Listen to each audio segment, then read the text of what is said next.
We're here to hold a discussion about how digital video is impacting news consumption and news reporting. I'm Abby Maraskin. I'm from the Associated Press. I'm going to be moderating. For years now, as everyone knows, video has been transforming the consumer news experience. There are new tools for creating, for gathering video, and there's been an explosion of new platforms and new distribution methods, many of which didn't exist just a few short years ago. So almost all of the news organizations, at least in the US, are either dabbling in video or have really fully embraced digital video as part of their portfolio of content formats, even if they started in a different medium, such as print. But what do consumers really want, and how can we satisfy their changing needs? And to explore some of these questions, we've got a great panel of folks who are at the cutting edge of the new news video world, and they're going to share their insights and their points of view. We have Andy Riegel from Wall Street Journal Digital Network. We've got Doug Vance from ABC News. Hello. And we've got Stephen Bach from News Distribution Network, or NDN. So I'd like to start by having them introduce themselves and tell us a little bit about their focus. Stephen, go ahead. Okay, I'll go first. My name's Stephen Bach. I run business development for NDN. NDN stands for News Distribution Network. We're about 7 years old as a company based in Atlanta, Georgia. I work here in New York. And NDN is a platform for sharing video between large broadcasters and television affiliates around the country with other large publishers. We work with about 4,000 publishers, mostly traditional media sites, newspaper, local television, local radio sites, but also a lot of new media websites. And we make a whole platform available where we bring a roster of syndicated content. AP is one of the content providers that we make available to these publishers, but there are about 400 providers of content. And a large number of them are local television stations. So we do group-wide deals with folks like Hearst and Raycom and Sinclair, where we license that content and make it available. And I think the kind of key thing for us is that we really specialize in creating a market between content providers and publishers, whereas these guys are focused more on the creation of content. We are more focused on moving content around between providers and publishers and ensuring that it's well monetized. So we're really focused on speed. When there's a breaking news situation, I think NDN has really changed how many of the more traditional media companies have covered breaking news events, because now we enable access to video that may have taken a few hours for them to get. In the current scenario, when a local television affiliate publishes something to their own website, we now make it available to thousands of publishers around the country. And then we also do it in a way that's economically beneficial to publishers. We give everything away for free. So whereas publishers have struggled to make back their online video platform costs, having to pay for a monthly licensing fee for a Bright Cove or a Ooyala.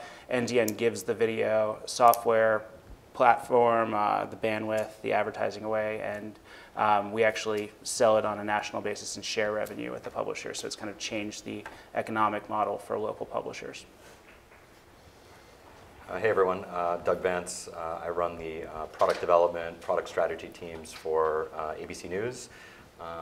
Like Abigail said, definitely, or Abby said, we do a little bit more than dabbling in video. We're ABC News, we're a television news network, obviously, so video is the core of what we do. Obviously, the news space is extremely crowded. There are lots of competitors and friends who are doing what we do, but we think we can do video as well or better than anyone else out there. So my job is actually pretty fun.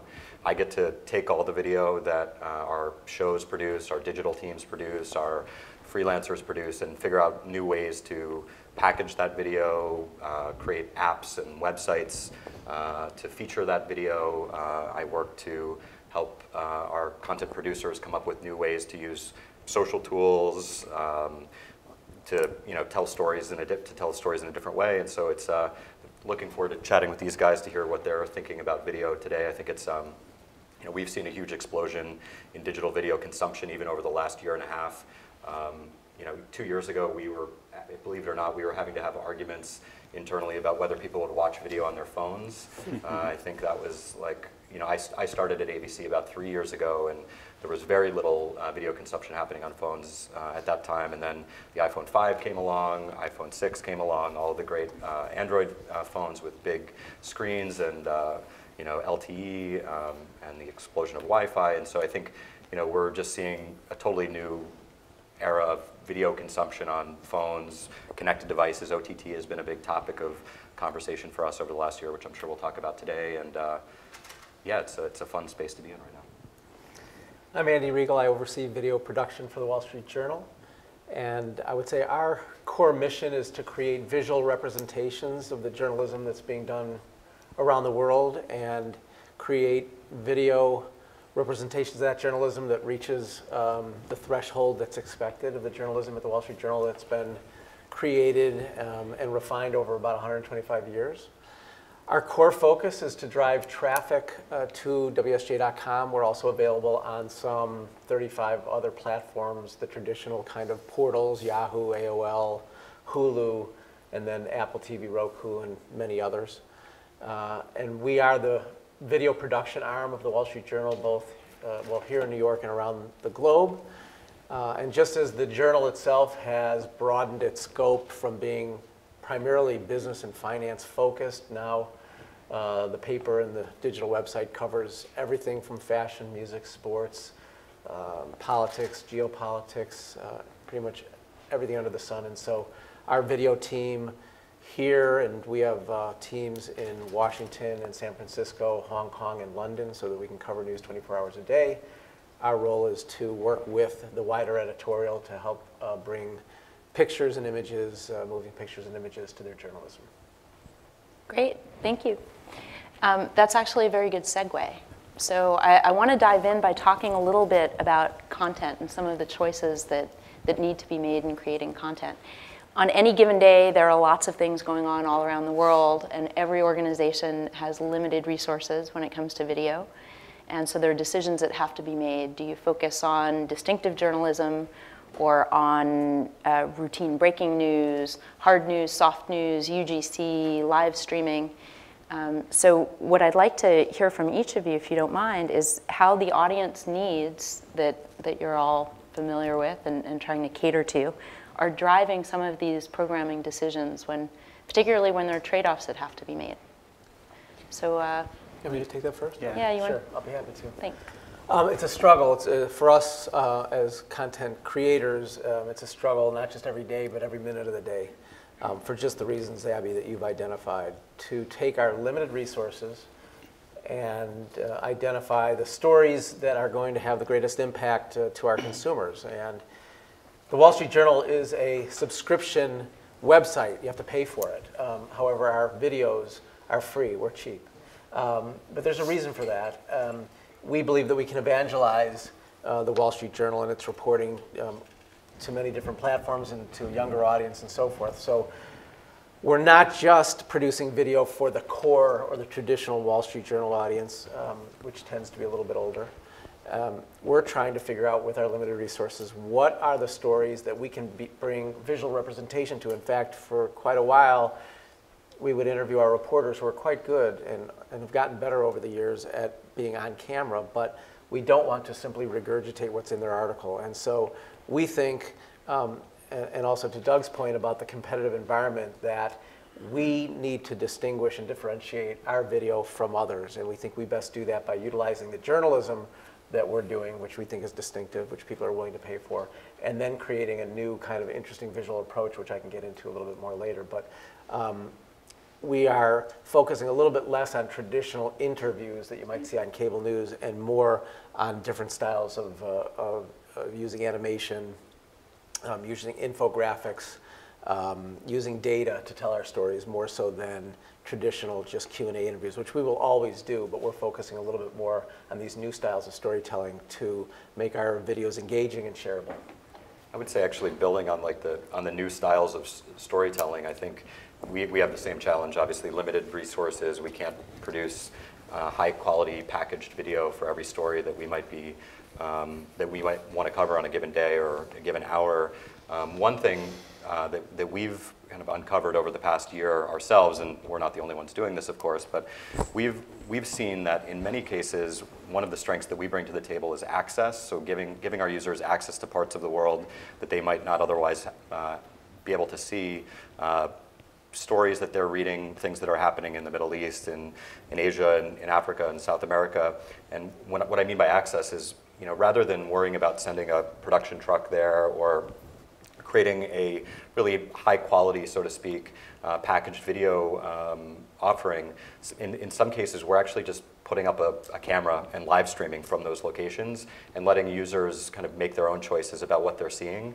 And that sort of runs counter to kind of a traditional television news network. We would never do that, obviously, on 6:30, at 6:30 at night on World News. But in the digital space, for example, last July when there was the Israel-Gaza conflict, our most popular video that month on OTT platforms and mobile platforms was a live stream that we had put up in Gaza City. We had just gotten a camera up there and we were streaming. We had a live shot of Gaza City for a few weeks. And it was, again, it's a place that was in the news. People were watching video, packaged video, reading about it in publications like Andy's. And we felt like even just allowing users to see through video, and that's one of the great things about video. It's, of course, by definition, a very visual medium. You could see what it was like to wake up in Gaza City in the morning. You could see, what was happening at night when there might have been explosions in the background. And so we found that was, again, a little counterintuitive to the way that we've traditionally produced video, where, we pride ourselves on high quality production, that world-class journalists, and that's something that, of course, we still focus on. But I think the raw video is something that we've been doing a lot more of, and something that we've been less afraid of as we've seen the numbers come in, because the data really shows that users really are willing to consume that, even if we're not putting all of our graphics and animation and everything on top of it.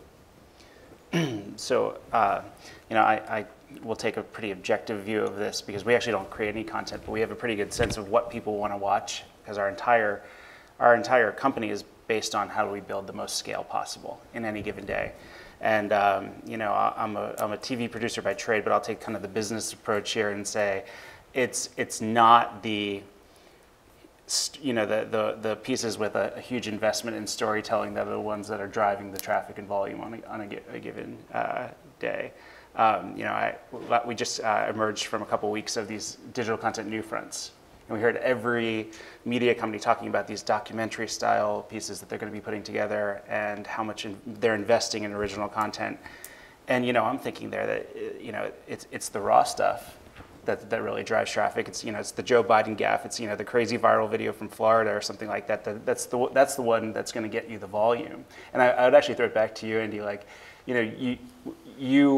in your editorial meetings, when you're putting together, your rundown for what you're creating in the day, like, do you kind of have to balance that between what you are, what you know is going to drive traffic, but other pieces that are kind of more in the style of, the Wall Street Journal storytelling? Yeah, no, Steve, that's right. I mean, we don't really have the ability, call it a luxury if you want, but we're not going to just take whatever the Kardashians did that day and we specialize in Kardashians. Yeah, and that's great. And, I'm jealous of those that can just put that up and get lots of traffic. It is some low-hanging fruit, but at the Journal, that's just not what we're about. And that's not to say that we don't like viral video. We love viral video, but for us, it has to have news value. It has to bring something to our consumers above and beyond what somebody else might be able to provide. And so we put up, be honest, we put up animal videos, we put up bombs going off and things like that, but our mantra is kind of to add journalism to that, not just to put it up on its face, and others may do that and get a lot of traffic for it. So we're not opposed to it. In fact, our partner Storyful is one of the leaders in the space, where they provide us with great UGC and great credibility around that video.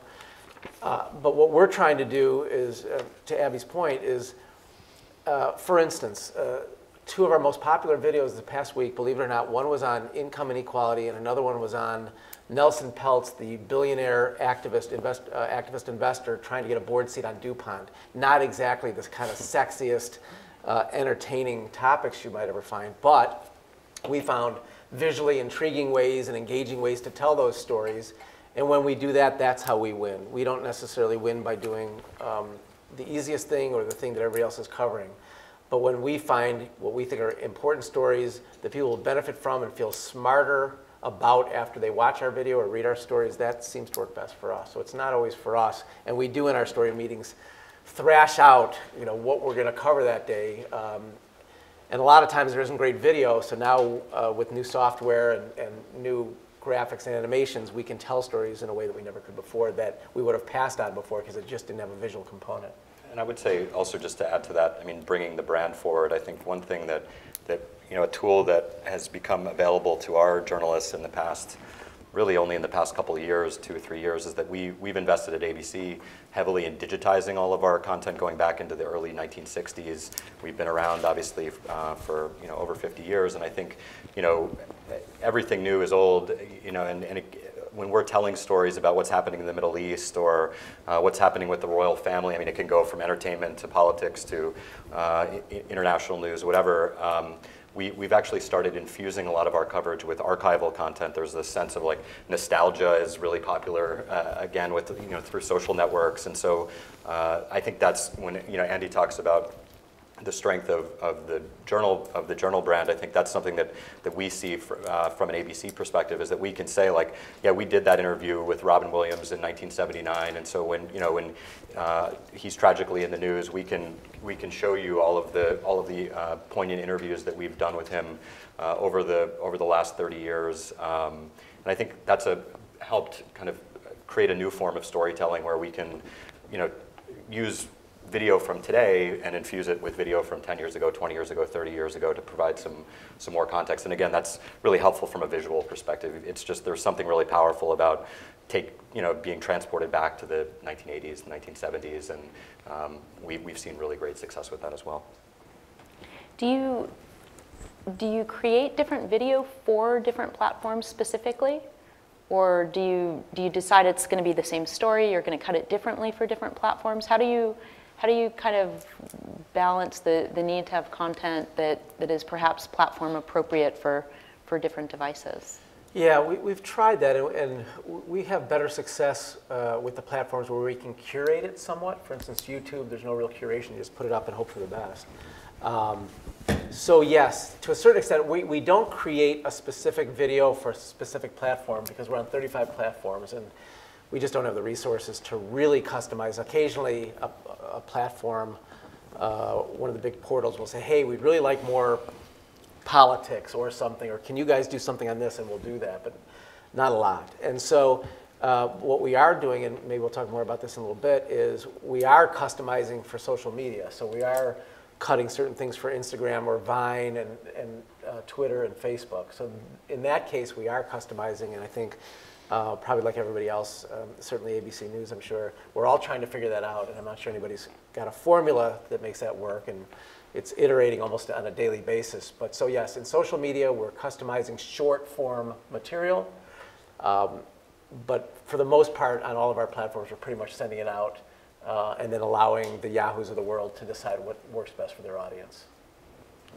Yeah, I would say I totally agree with Andy on the curation being really important there. I think, again, creating different videos for every platform is probably not tenable from a resource perspective, but having editors who are curating specifically for our Apple TV platform versus our mobile apps versus our website, that allows us to choose which videos might be more compelling on a particular platform. Like on OTT, on our OTT platforms, on Apple TV, Roku, on Xbox One, we might say well, this longer form piece should lead because people are sitting in front of their TV, they're probably using this device at night. That's when we see most consumption on those devices, of course.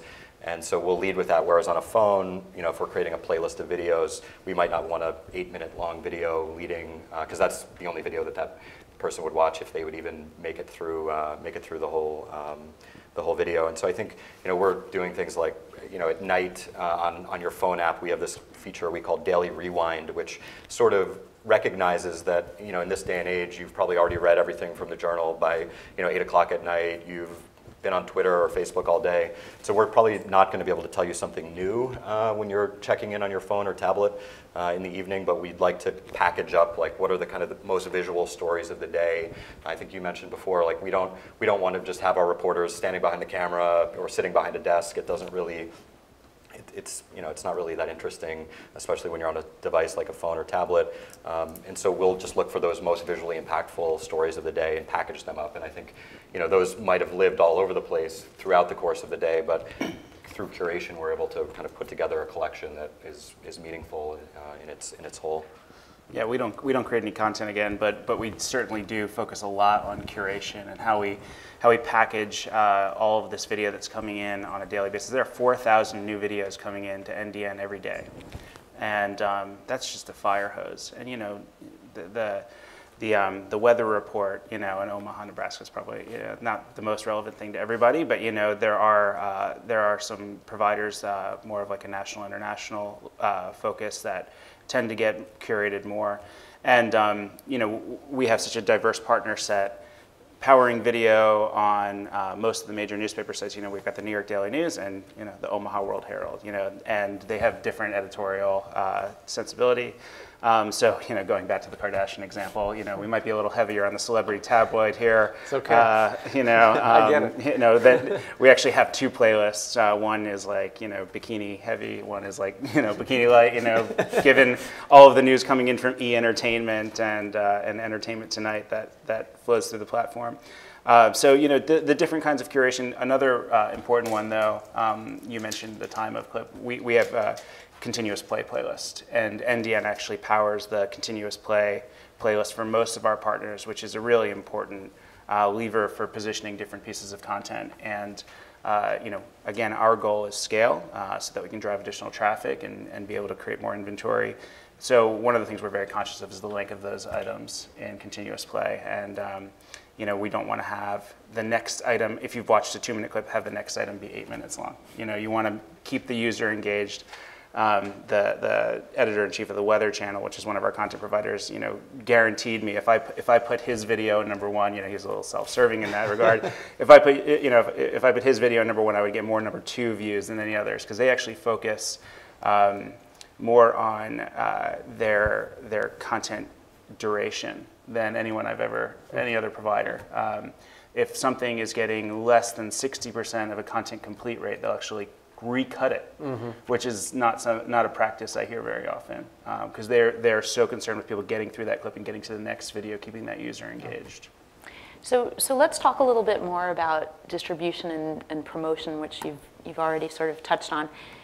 Scale is incredibly important in terms of monetizing video, and so you've got great journalists, great staffs, folks out there getting the video, bringing the video, and cutting the video. How do you get it out there?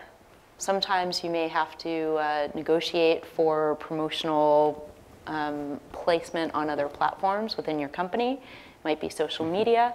But how do you make sure that the video gets to the audience that you're looking for? Well, that's what keeps me in a job, I would say, is we try to be everywhere our audience is, and so we're building experiences on connected devices, every different phone platform. Wearables obviously is one that's a popular topic these days. I think we were saying before the panel, VR is coming down the pike pretty quickly. So no, I think we look at where the audience is, and video is very transferable. I mean, it works, like we were saying at the beginning of the panel, like it works well on phones, it works well on tablets, it works well on computers, it works well on TVs, of course, and so we're looking, and the social networks are certainly putting a huge emphasis on video over the past year or so, and I think it's about being there. That's not really that profound of an answer, I would say, but we're really trying to get our video everywhere that there's an audience. To me, the answer is pretty simple. We look at all of the different opportunities out there. Now, do we have a Snapchat Discover strategy? Sure. But are people actually engaging there? That's the question I always ask. For us, the traffic, the volume, it's all about something very specific, which is getting video embedded at the top of a page. It's getting a lot of traffic from some big referrer like Drudge or Facebook. And you know, it's a winning formula if you're looking to drive volume. But you know, Abby mentioned this concept of kind of negotiating with your colleagues in some cases, or with your counterparts at big publishers, because again, we might have the perfect video for something, but in many cases it still requires an editor to make a decision, and they've got so many other choices to place video in that spot. And you know, what we are really focused on as a company is how do we bridge the gap between having that content available and actually getting it on the page, because it's getting that embedded video on high volume pages is what's going to drive your revenue. And I find, you know, and Andy, I'm sure you know, there's a lot of internal negotiation. You know, people or organizations that invest a ton of money in creating video, only to find that their peers don't want to feature it. Yeah, no, it's interesting when we talk to each other, we find that we have such similar challenges. And so at the Journal, we've got amazing still photographers, and we have a great graphics or infographics department, and we're all vying for it because we still, in our world, still believe in the homepage a little bit. It's diminishing somewhat, but we still believe in that real estate. And so yes, we are negotiating, if not debating with our colleagues about, oh, we've got this great video, put it up here because that's the best way to drive traffic. So we do have those conversations quite a bit. We have a pretty good system by which, and there's plenty of time during the day, they like to switch things out. So if they put an infographic up and it's effective, they'll put that up for a while, then they'll put our video up. So it is a bit of a meritocracy in that respect. But I would also say to the issue of innovation and technology that there's a lot of talk about virtual reality. And over the last 6 months or so, we've been doing interactive video, whereby instead of just watching a piece for 1.5 minutes, 2 minutes, or 3 minutes, you can stop the reporter, and the reporter can guide you to another piece of video, and so you can click on that video, watch it as long as you want or as short as you want. You can then go to the article that the Journal wrote and then start the reporter again. The reporter will guide you through these various assets that we've brought to bear on a particular story. And we think it's a great system for us, a great platform, a great software for us, because we do have so many things. You could watch this piece on Tuesday and go to the Facebook page of the reporter that we've provided. On Wednesday, you'll see an update. It's all in real time. You can look at a stock quote that's related to that story, but when you watch the piece, the stock quote will be updated. So the piece becomes a little bit dated, but it's in real time so that it continues to be updated. So we're also looking for ways to, again, differentiate our content so that when we have the real estate, then we have the chance to drive the traffic, because it is a struggle.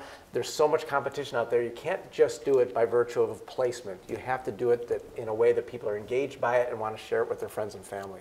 That's the way we drive traffic. I think one interesting point, it's maybe a little off the topic of distribution, maybe more in innovation, but since you mentioned it, Andy, I'd say, you know, we feel very much the same way about interactive video and how excited we are about that. I think, you know, I mentioned earlier that we've been making a lot of use of our archives, and one thing that sort of was like profound there was you know, we were putting archival video in the same video player that we were putting our video we were creating today, and we're like, this is the same thing. Like, this video that was created 50 years ago lives just as you know, snugly and comfortably in this video player as a video we produced, you know, 5 hours ago. And isn't that weird that, like, you know, we produced, you know, video from 50 years ago is the exact same as video from today. Maybe it's not as high def, or it's not, maybe not even in color in some cases, or whatever. And so I think we've been spending a lot of time over the last 6 months, just like Andy said, thinking about ways that, you know, when you're watching a video, you can really get more immersed there. It's a step towards virtual reality, perhaps. It's like a stepping stone there to say, yeah, if there's a reporter who has a Facebook page, or you go back, you know, you're watching a video and you want to see what we said about that last week, last month, last year, 10 years ago. You want to see two different points of view. I think that's one thing that people have been experimenting with at ABC, and I'm sure you're going to see a lot of that during the political season, of course, is like, you know, take a particular topic and you could switch back and forth between a conservative and a liberal viewpoint as you're, you know, as you're watching a story about a particular, as you're watching a video about a particular topic. And so I think, you know, just recognizing that we're in this age where you can deliver interactive video, touch screens are everywhere, people are more comfortable, in a scenario that's not just lean back. And I think that could be a big driver of video adoption and consumption. Yeah, it's really changing. I mean, we don't have the great history in video that ABC News has. We've been doing this for about 6 years. But I was saying earlier that we do all kinds of things. We have a brand called WSJ Cafe where we do concerts with Sting and Mary J. Blige and people like that. And we did a concert, mini concert with Norah Jones. She had a new band here in New York, and they did 5 or 6 songs. And afterwards, one of the band members came up to me and said, well, how do you put a video of this into the newspaper? So we've got a ways to go for people to understand that we're in this game too. We wish we had the history that ABC News did, but the Wall Street Journal has really embraced it. And it's just amazing that at the Wall Street Journal we're talking about virtual reality and these other things at a time when the Journal has really embraced the digital world and video in a significant way. So we have a ways to go with the public, but we're trying.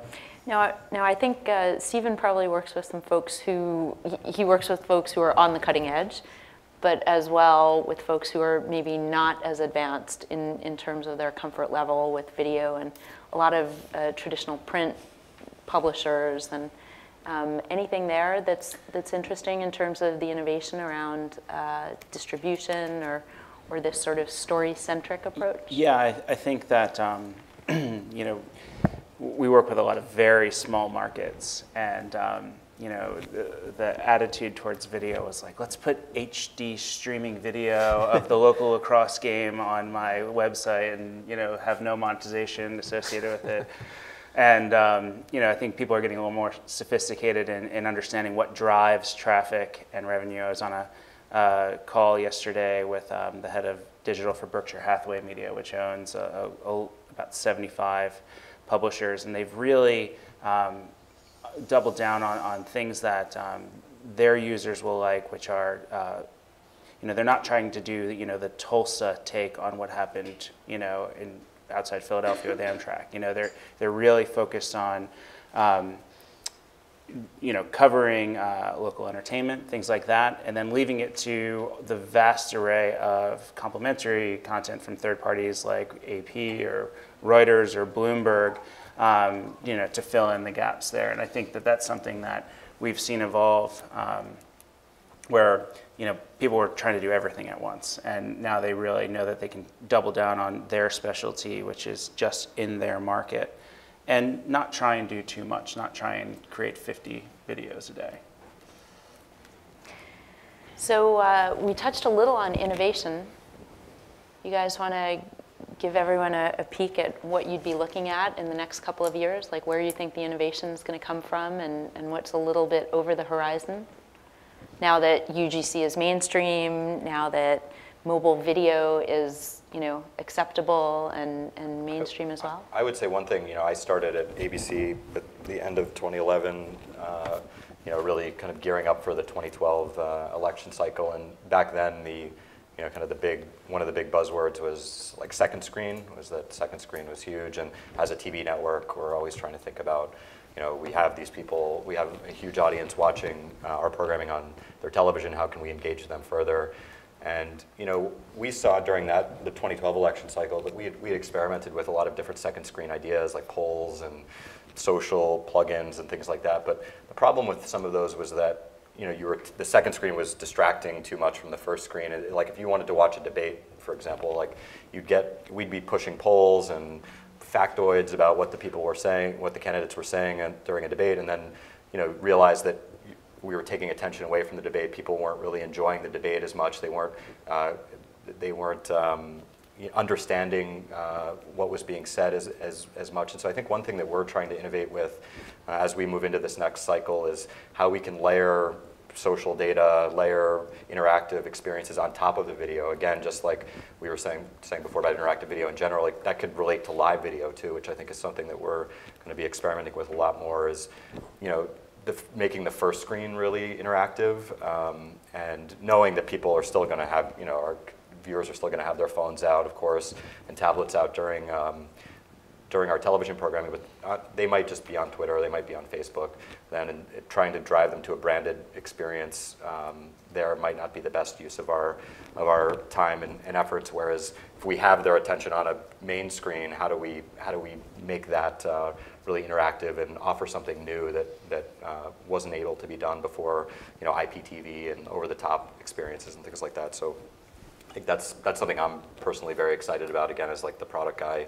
kind of finally delivering on the promise of like interactive TV. I think interactive TV was a thing in the 80s. I've had every version of some interactive television thing, and it's never worked. And so, but I think we're finally at a point where, most people do have their television. Like 60 to 70% of new televisions are connected to the internet, and that enables you to do more on top of your primary screens. I think we're trying a lot of stuff there. Cool.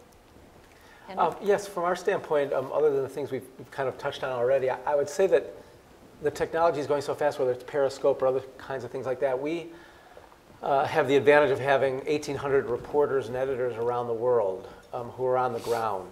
Now, they're not traditionally, quote unquote, video people, and we spend a lot of time at Dow Jones and the Wall Street Journal training our reporters and editors to be able to shoot video from where they are. And so because it's getting so much easier, we used to have to train them for days and days. Now everyone shoots video on an iPhone or an iPad or some smartphone device.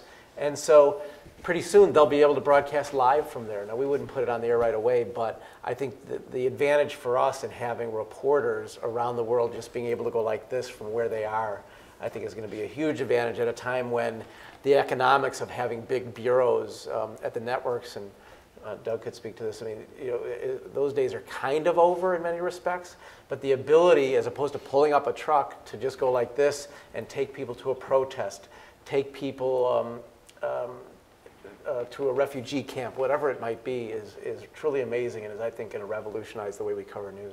We actually do that. We have a relationship with Bamboozer, and particularly internationally where you can't get the infrastructure in. Yeah. That's how we're getting back some of the video from Syria and places and like that. I think Stephen's point earlier, oftentimes it's not the thing you work on for a long period of time. It's the thing, and I think Doug made the point too, is if we can bring people to people or to places or introduce them to things that they can't see otherwise, that's the beauty of journalism and storytelling. So we're being able to do that more and more. And we've quite literally productized that, exactly what Andy was just saying. We call it GoStream at ABC News, and it's sort of it's a consumer brand that we're using, GoStream, but it's also like an exhortation to our journalists, like go out there and stream stuff. Like you're out covering stories around the world, and why don't you just pull out your phone for 5 minutes and walk around? Don't film yourself talking. Right. Film what you're seeing, and again, bring our audience along with you. And that's I don't know that, I'm not going to make up a number. I don't know the numbers off the top of my head, but it's significantly expanded the amount of live streaming that we do each day, because we don't have to pull up a satellite truck. We don't have to plan where we're going to have a crew. It's our people around the world can just say, like, I see something interesting, let me pull out my phone, start streaming, and then our editors back in New York can say, hey, this looks really cool. Let's put this up on our platforms, and that's really been a game changer. To go back to the question that was asked me before, what are some of the lessons that really local newsrooms are learning for video? I think most local newsrooms' version of a video was like filming their editor sitting in the middle of the newsroom, talking, yeah. And it's just a talking head. But one of the kind of key technological advances is the ability to shoot and edit with your smartphone. And we're seeing a lot of publishers use technology like Videolicious, for example, where they can produce an unbelievably clean packaged video just by themselves. No news gathering resource. I mean, just other than what's on their camera roll, mix in B-roll and have a really polished production. I think that kind of production capability is just a general theme is really interesting. I know I've said this a few times, we don't create video, but we've looked at creating video and the investment that would be required in making video. Standing up edit bays, licensing, B-roll, things like that. And through partnerships with folks like Watch It, I don't have to do that. For tens of dollars per clip, I can create a really clean looking package. I think they have a long way to go. You know, a lot of the stuff is kind of homogeneous in the result, but just the ability to do that is really impressive. A couple other things that I see.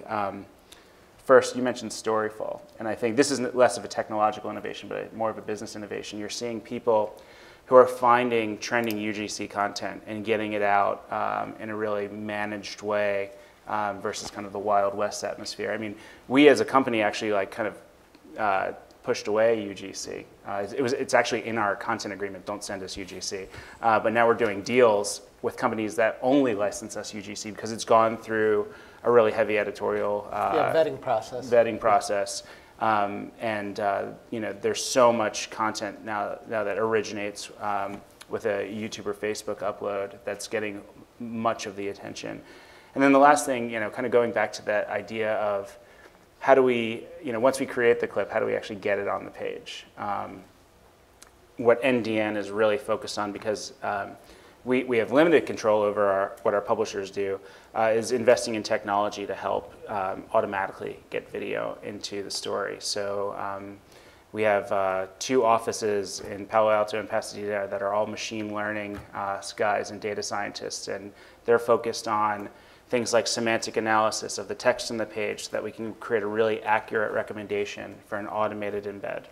And one of the things that we've been working with AP on recently is leveraging AP's recommendations. So if AP recommends a video that goes with their text story, NDN can automate the process of surfacing that video in the AP text story, no matter where it goes. And that's something that, you know, has not been done before. So we look at that as a key way to grow our reach and, you know, increase the audience for AP video throughout the country. Cool. Well, thank you guys very much. We're going to see if there's a little time left for some questions from the audience. Yeah? We haven't talked much about ads. Obviously, news has full of tragedy and politically charged elements. Is there the volume of video ads that you find compared with entertainment streaming? You want to? Sure. Well, let me say just in general, and you guys probably deal with this, there's such an imbalance today between supply and demand for premium video, especially on sites like ABC and Wall Street Journal. There's so much demand for those impressions, and I think that, you know, the advertising and editorial teams have gotten pretty sophisticated about, you know, when to not run ads. You know, there are particular situations where it's just, you know, it's just not appropriate. But I think, you know, what we find, because we specialize in news of the day and it's premium content distributed to kind of more affluent, more educated audience, we do very well in the financial sector. They seem to have more financial, telecom, automotive, they seem to have more of an appetite for just being in the news category, whereas entertainment would kind of open it up more towards you know, the consumer packaged goods, those kinds of industries. But we can say, you know, we are so hungry for building the inventory because our sales guys are almost oversold every day of the week.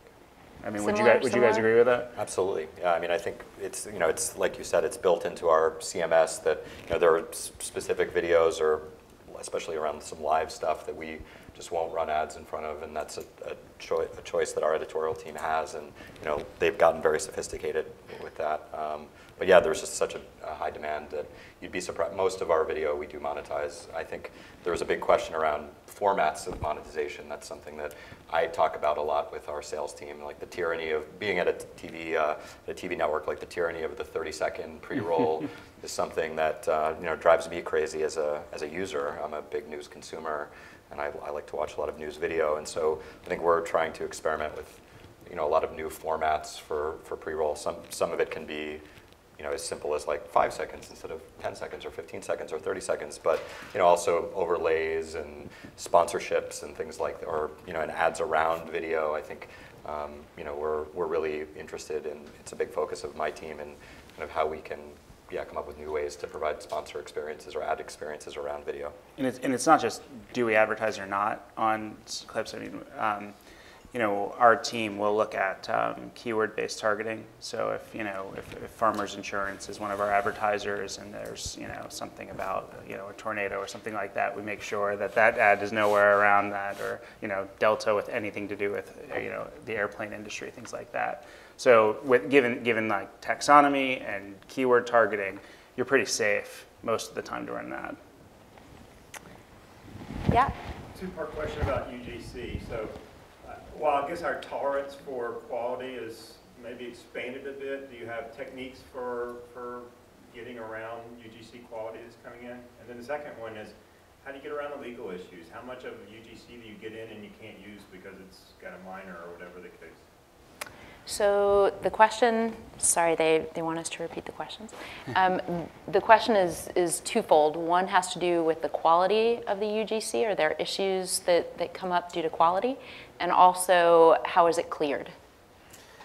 So I'll address that real quick. We spend quite a bit of time doing that with our partners at Storyful. We won't accept anything, nothing related to UGC that can't be vetted, that we don't know who shot it, and we don't have permission from that person to use it. That's just a blanket rule at the Journal. We'll never use anything because we get sued. And perhaps even worse than that is we don't know. If somebody says, oh, here, I have this picture of an earthquake, we don't know if they took it, that was an earthquake from 3 years ago, if they manufactured it, they changed it. So we go through a huge vetting process, and then we make sure that we have rights to use it. Otherwise, we don't touch it. I mean, Storyful and some of their peers in this space have basically created an industry, and who can get there first to the originator of the content, represent them on a licensing basis, and basically ensure, ABC News is a big client of Storyful, that it's going to be used for without any risk. Yeah, I mean, there's a brand consideration too. I mean, like Andy's saying, we just, we want to be able to say that this is authenticated by ABC and or our partners. I think we see a lot when one of the types of stories that breaks a lot, and there's often unconfirmed reports, is celebrity deaths or things like that. We of course traffic in that through like Good Morning America with our entertainment programming, and we see when there's a lot of social chatter around things like that users on Twitter or Facebook will literally say, we see it all the time, like, I don't believe this until I see it from CNN, or I see it from ABC, or I see it from NBC, or whoever. And we think that there's still some value in that. I mean, I think it's ever evolving. We want to be faster, to get that stuff verified and get it out there, but it is a big concern. We're also a very large B2B provider of video, and we spend a lot of time and effort authenticating UGC. And there's UGC we won't send out, and we go to the copyright holders. I mean, the investigative journalists spend some of their time looking for the owner of the video, frankly. We didn't really hit the quality. Yep. I mean, everyone's walking around with a high definition video camera, and I think it's becoming less of an issue. Would you guys agree with that? Sure. Yeah, our standard is, if you're on the ground in a war zone, the quality probably doesn't have to be so good. But if you're in your living room in Louisville talking about something, it better be pretty good. So it really just depends. And I think as consumers, we can all accept that if it's a dashboard camera and a comet comes through or a plane comes down, you're going to be like, that's pretty newsworthy. It doesn't have to be great looking. But the more artistic it is, the better it better look. If you're at a tulip festival in Amsterdam, it better look pretty good. Dash cam footage, by the way. Yeah, that's a key. I think probably time for just one more. Are there any other questions? Yeah. Just had a question about Meerkat and Periscope and how the ABC and the Wall Street Journal are dealing with those products. Doug, you mentioned you had GoStream. So something like Periscope or Meerkat comes in. How do you balance that with your internal products and just your production workflow in general? Sure.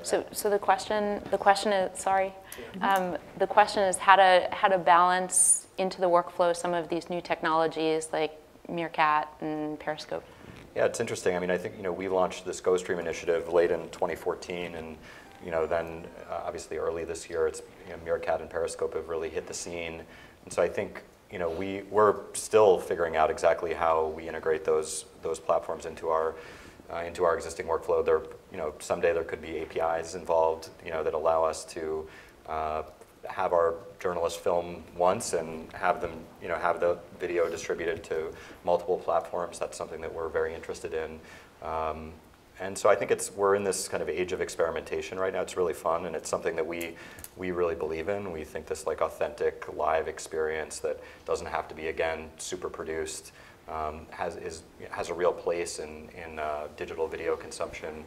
But yeah, I mean, that's something we're still figuring out. I don't think I think it's still very early, and we want to balance both. We see the appeal of obviously hitting a big audience through Periscope. You know, Twitter. We have a huge Twitter audience, of course, and so Periscope allows us to hit that audience very quickly and easily.